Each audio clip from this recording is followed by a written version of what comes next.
Підберісівська сільська територіальна громада, Львівщина, 11 населених пунктів та понад 7 тисяч мешканців.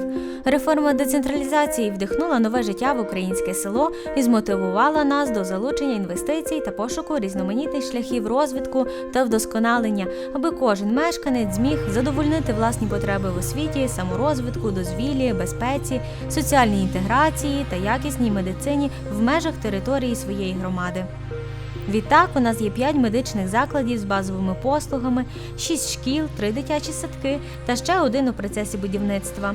А ще будинки культури, спортивні споруди, бібліотеки, музеї та архітектурні пам'ятки. Ми надаємо мешканцям соціальні послуги, маємо власну поліцейську станцію, використовуємо сучасні інформаційні технології в освіті, спрямовуємо ресурси на ремонти та будівництва та працюємо над розвитком вкрай необхідної галузі охорони здоров'я. Саме медицина є стратегічно важливою сферою життя в громаді, адже здоров'я мешканців – запорука успіху, сприятливого клімату та сталого і гармонійного розвитку. Наша мрія – аби кожен мешканець зміг отримати якісний пакет медичних послуг на місцевому рівні. А однією з таких, яка користується найбільшим попитом серед населення, є стоматологічний кабінет з рентген-апаратом.